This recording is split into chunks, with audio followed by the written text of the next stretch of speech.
This defendant veered his vehicle to the right and then suddenly to the left in an apparent attempt to make a U-turn. In so doing, he positioned his car directly in front of the vehicle traveling behind him, a Jeep Wrangler, which caused the Jeep to collide with the driver's side of his vehicle, causing the defendant's vehicle to rise up off of two wheels and then slam back down. That having occurred, the defendant abandoned his attempt to make a U-turn and continued eastbound on Taunton Pound Road in an apparent attempt to flee the scene of that crash.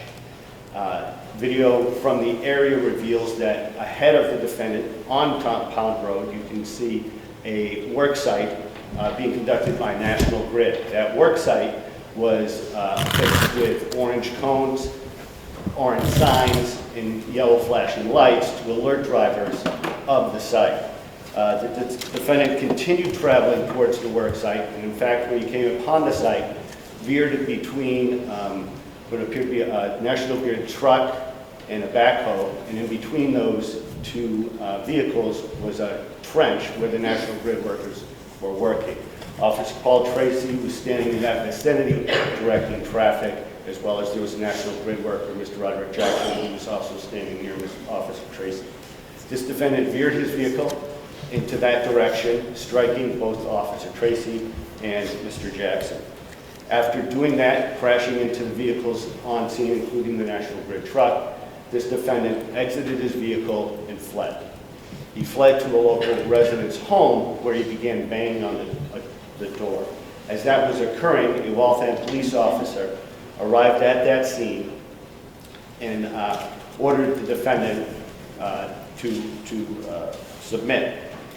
The defendant turned on the officer, brandishing a knife, and with that knife entered the officer's cruiser and essentially stole the cruiser and led the police on another high-speed chase. Other officers were responding, attempted to stop this defendant several times. Each time the defendant would veer his car into the oncoming officers. He made several turns throughout Waltham, ultimately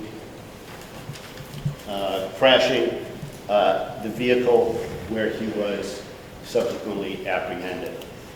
Both Officer Tracy and Mr. Jackson were transported to local hospitals where they succumbed to their injuries and were declared deceased, Your Honor. Based on these facts, Your Honor, the Commonwealth believes that there are no conditions of pretrial release that could assure the safety of the community, and I'm asking the court to detain the defendant pending trial pursuant to 276, Section 58A.